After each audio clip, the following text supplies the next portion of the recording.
Well, I've been going through Facebook, and I've been going through all sorts of other things. And so many people have a night program. And so I thought, why not have a night program? Live thinking and contemplating about the things of the day, the good things, the bad things, the ugly things. And nothing can get uglier than this.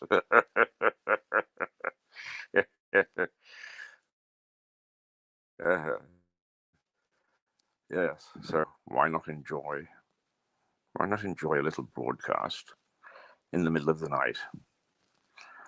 After all, it's one of those strange things that in early morning, when I first start at 7:30, we're pretty sure that nobody is watching. So it's time to make mistakes. It's time to and But at midnight, thank you, Mary, for tapping in. I'm a boring old sod, but perhaps what I should do is bore the hell out of people at, what time is it? Wow, it's 2 o'clock. Gosh, and it was only midnight a moment ago. But there you are, I get struck by the strangest thing. I was perhaps feeling a little sorry for myself, feeling a little lonely. But the one thing that you know is by doing a midnight broadcast, which is actually not a midnight broadcast, you might reach the odd person for a night show. And Mary, there you are. At least I have one person viewing. But ruminating on some of the things that are happening is, Sean. Sean, you keep the strangest hours, my dear chap. You're full of energy. I'm sort of doing a show where I'm almost ready to drop off at any moment. And you, full of bounce and vigor. For anybody who perhaps watches this later, and Mary, perhaps, if you don't know Sean gets around, he goes to places, he meets people. I wish I could get him to actually work on our radio, on our television show, because what we need is somebody who has the courage to pick up the phone and say to Boris, we want you on Mirador Television. Would you please put down the phone to whomever you're speaking to and come and talk to us? And Sean is one of the few people I know who's got the bottle to do it, because he's always popping up on Facebook with famous people at his side, to the point where really I know people who say, I saw Sean on your Facebook page today. Who was that with him? And Prince William has to take a second seat. That's the spirit, my boy. That's the spirit. Well, he says he's just about to go to sleep. Oh, and he was chatting to somebody from Los Angeles. Well, actually, it's what time is it in Los Angeles? It's about 6 o'clock in the evening, isn't it? And perhaps I'll be fortunate because I have many friends to the north of Los Angeles in British Columbia. I lived in British Columbia for 15 years, 17 years, in fact. My wife, late wife, came from Vancouver. It's a wonderful city. Nowhere near as good as it was. The last time I was back, I met a lawyer friend of mine, a good friend, Charlie McLean. And he said, Keith, when you were here, Vancouver was a big town. But we knew everybody. We knew if we wanted to meet, that we would all be in the same cocktail bar or the same pub. Now, he said, it's a small city, and it's quite different. It's lost its intimacy. And I discovered that they had knocked down all sorts of iconic buildings from the 1800s. And I went on a talk show because I'm ex-Vancouver, I suppose. People like to pull me on their talk shows to chat about old times and my time there. And I said to the host, you've got to have a sense of history. You must put yourself into context with your past and with the world. And he didn't know what I was talking about. It was very sad. And here was a man who was a professional communicator. He didn't understand how important the past is. You don't see things in the future if you can't relate them to the past. You can't contribute to the development of the world. Oh, that sounds great, doesn't it? But the world is made up of thousands of little particles. What you do and what you think, no matter how mad it is, does contribute to the world. It's not a question of boasting or setting sights too high. Every little counts. Every little actually taps in, fits in. Well, there we are. This was the late night show from Mirador Television with Keith Hayes in the middle of the night. And I really, really enjoyed the fact that 2 or 3 people that I know were still awake. Well done, Sean. You can go to bed, my dear chap. But I look forward to your next post. And I'll try hard to give you a challenge. And Joe Biden, I can't get excited about. But we'll think of somebody for you to tackle. And then you can take one of your famous photographs and show us with them. So toddle off to bed now. That's a good chap. And lovely to know that you're around and about and talking to Los Angeles. And who knows? Perhaps my lovely friend Mary might be watching. Well, she sometimes taps in Victoria, in British Columbia. For those of you who've never been to Victoria, and it's a changed city from the time I was there, but it's quite beautiful. It's built around the harbour, on a little knoll looking over it, of the Parliament buildings, which were designed by an Englishman who got himself into dreadful trouble. And eventually, his name was Rattenberg, I think. Rattenbury. He was known as Rats.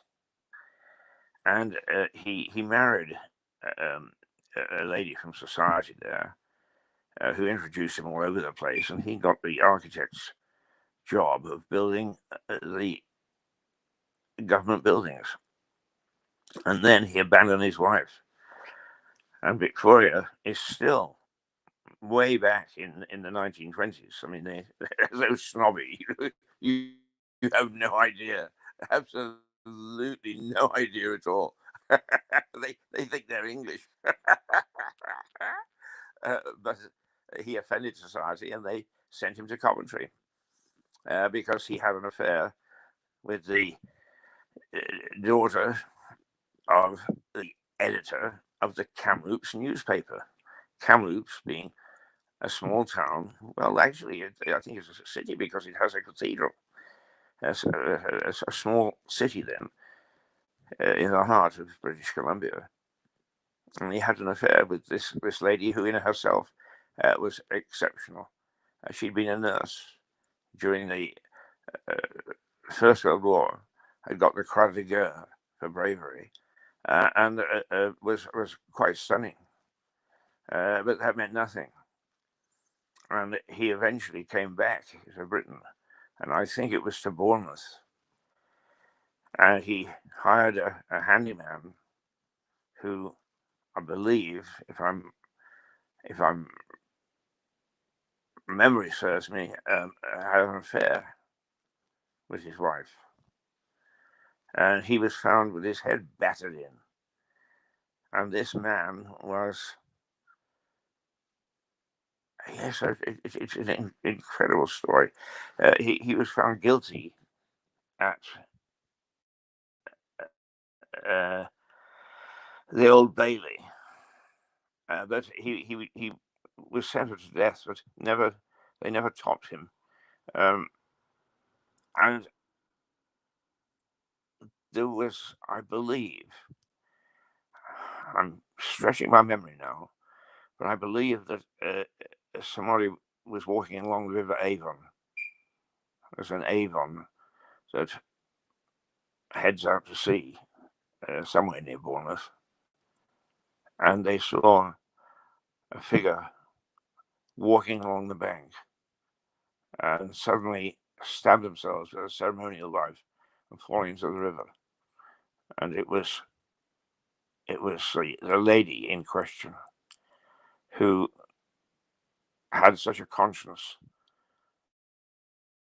either that she had escaped and her lover, the handyman, had gone to jail, or for her actions, whichever. He has a fascinating story which starts, as far as we're aware, not much is known about rats before he became famous in Victoria. Many of the buildings, while he was the favourite son, were built by him. And I recall from the book, it's the old story, he began to believe himself because he was so popular and was doing these marvelous things. He thought he was untouchable. And society told him, no, you've been a very naughty boy. Yeah, it's quite a story. So anyway, West Coast Canada.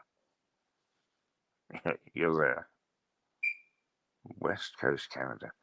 Victoria is beautiful. I served as a political correspondent in Victoria for, I don't know, while the Parliament was sitting. When would that be? 1971 or 72, thereabouts. And we used to go to the Empress Hotel, which is still there. Very impressive hotel. An old Canadian Pacific Railway hotel. We would go and have sandwiches in the afternoon, cucumber sandwiches, where ladies were there to dance to Billy Tickle of the orchestra. Billy Tickle. Lovely.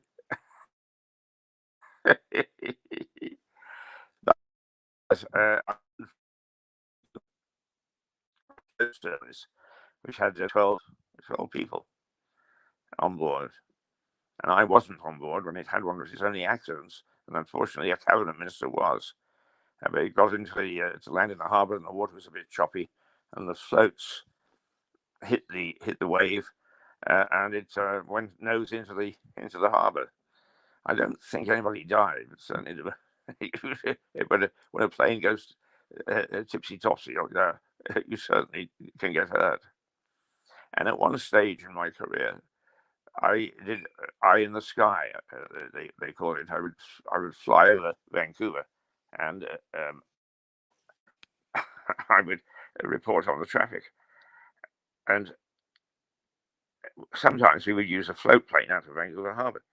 And it would be the water would be so still that the plane couldn't take off because it needs something just to lift the float. And so the pilot and I would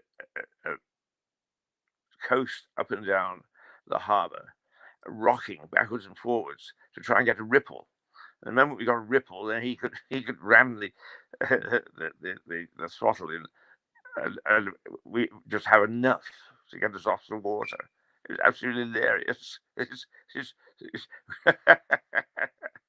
driving an aeroplane, a float plane, up and down Vancouver Harbour, rocking backwards and forwards, just so that we could take off. Some of the things I've done in my life. I'd forgotten about that until I started to reminisce. So this is the Night Owl show, which is totally unscheduled. I just woke up and I thought, well, what the heck? What the heck? Why not do a night show? Because everybody else from around the world was busy with their programs, and they were all terribly serious. They were doing press conferences with the police chief over a killing, or with the local governor over something that somebody had done wrong, and they were all having a go. But this is very much just a nice, gentle chat from the studio, which is my bed, and for me, not usually. I usually rant and I rave and I get terribly, terribly excited. But just tonight, I just decided we should have a little relaxed show. No little things creeping across the page, no words. It's mainly because I couldn't find it. I couldn't find the little buttons. This is the first time I've done it from my phone, but that's okay. Makes it interesting. Gives me another light as to uh, what can be done and what can't be done. Anyway, I've had two people as an audience, which is great. It's two more than I expected. And thank you for sticking with me while I just reminisce and thought about the things that I've done in the past. Well, believe it or not, we've been going for 17 minutes. So I'll make this a 20-minute program. I'll stay for another 3, yes, another 3 minutes. I had a wonderful experience yesterday. I was invited by a group of young people who have some difficulties, one way or another, and they have formed a broadcast society in New York, or they've had help in forming, and they wanted to put me on the spot and grill me about what I felt about broadcasting and about their broadcasting. And they were a group that were as lively as any that I'd thought. And despite some of their disabilities, they were feisty. Oh, were they ever? They were a great group of people, and they laughed and they giggled, but they asked very incisive questions. It was supposed to be a half-hour interview, and at 60 minutes, the moderator decided that perhaps enough was enough, and said, "Let's pull the plug." It went on for half an hour longer than it should, and it brightened my day no end. The fact that through this little radio station, television station that we have, Mirador Television, we could have such a great time with a great group of people through the new technology, where I was in Lewis and they were in New York, and some of them weren't. So some of them joined on one of these Zoom things, I think, from Florida, and they were scattered in various parts of the eastern United States. It had to be the eastern United States because of the timing. If they'd been in the west, they would have been in the middle of the night, much the same as this is. So I suppose somewhere this is in the morning. Let's see if it's now 2:30 or coming up to 2:30. It'll be 2:30. Let's see, 5 hours difference is it'll be 9:30 in New York, and probably it's only 6:30 on the west coast, where Sean was just chatting, and where I lived for so many years. Well, it's coming up to 20 minutes now, so I'll say good night, toodle pip, see you in the morning. Now I'm going to find out how to end it. End.